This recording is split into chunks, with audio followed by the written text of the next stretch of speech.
আপনারা যেখান থেকে দেশ রূপান্তরের সঙ্গে যুক্ত রয়েছেন সবাইকে স্বাগত। আমরা আপনাদেরকে জানিয়ে রাখতে চাই, পূর্বাঞ্চল প্লট দুর্নীতির অভিযোগেই শেখ হাসিনা সহ শেখ রেহানা এবং তার মেয়েসহ মোট 17 জনের বিরুদ্ধেই দুদক মামলা করেছেন। সেই মামলার রায় আজ বিশেষ জজ আদালত 4-এই রায় ঘোষণা করা হবে এবং সেই রায়কেই ঘিরে ব্যাপক আইন শৃঙ্খলা রক্ষাকার বাহিনীর আমরা তৎপরতা দেখেছি। কিছুক্ষণ আগেই এই দুর্নীতির মামলায় যে অভিযুক্ত আসামি খুরশিদ আলমকেই বিশেষ জজ আদালতে কিছুক্ষণ আগে উঠানো হয়েছে। কথা বলা যায় 11টার সময় তাকে বিশেষ জজ আদালতে উঠানো হয়েছে, তবে ভিতরেই সেই দুর্নীতির মামলার যে রায়ের বিচারাধীন যে কার্যক্রম সেটি হয়তো বা ভিতরে চলমান রয়েছে। তবে রাষ্ট্রপক্ষ যেমনটি প্রত্যাশা করছেন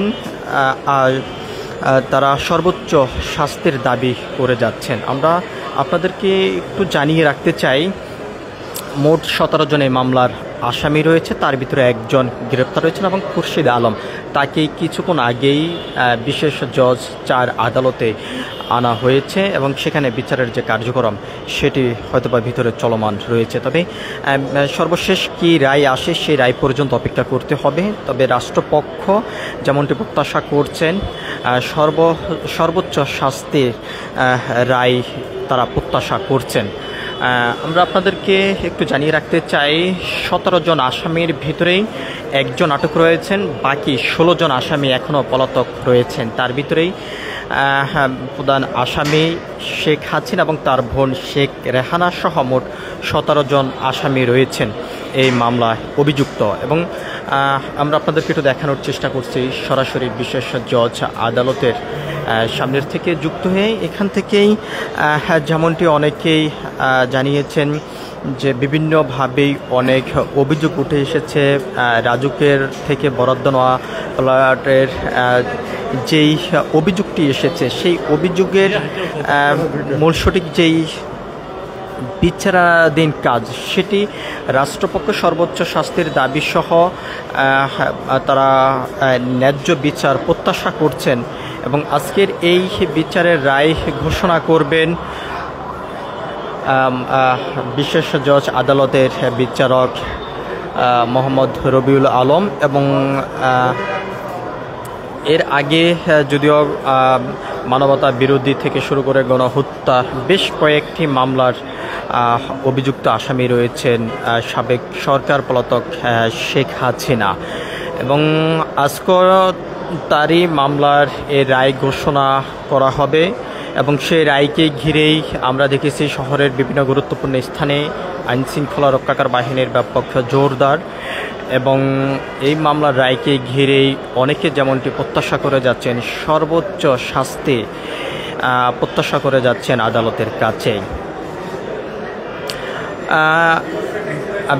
রায় শেষে জানা যাবে যে আদালত কি রায় দিয়েছেন, তবে সেই রায় পর্যন্ত অপেক্ষা করতে হবে। আমরা আপনাদেরকে একটু দেখানোর চেষ্টা করছি যে এখানে ব্যাপক আইন শৃঙ্খলা রক্ষাকার বাহিনীর সদস্যরা রয়েছেন, গণমাধ্যম কর্মী থেকে শুরু করে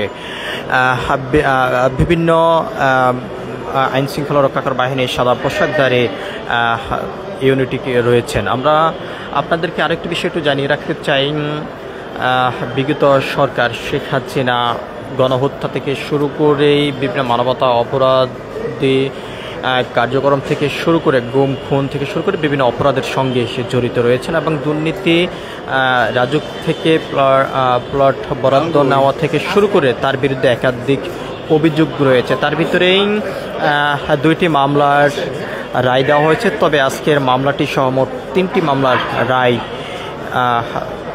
হবে।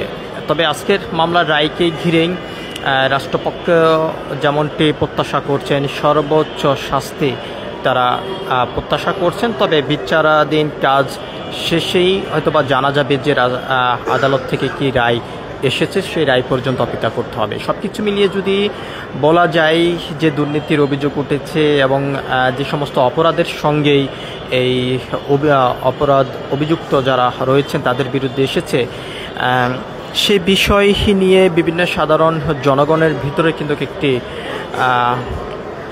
দাবি উঠে এসেছে এবং তারা যেমনটি বলে যাচ্ছেন, নিষিদ্ধ সংগঠন আওয়ামী লীগের বিভিন্ন নেতাকর্মীরা সামাজিক যোগাযোগ মাধ্যমে ব্যাপক সমালোচনা করে যাচ্ছেন, যার মাধ্যমে দেশের ভিতরে একটি অস্থিরতাশীল তৈরি করার জন্য তারা পায়তারা করে যাচ্ছেন। তবে কোনোভাবেই সে অস্থিরতাশীল তৈরি যেহেতু না করতে পারে, সেই বিষয় সবাই সোচ্চার থাকতে হবে, অন্যায়ের বিরুদ্ধে প্রতিবাদ করতে হবেই, এমনটি কিন্তু সাধারণ জনগণের ভিতর থেকে কিন্তু প্রত্যাশা রয়েছে, আমাদেরকে যেমনটি জানানো হয়েছে।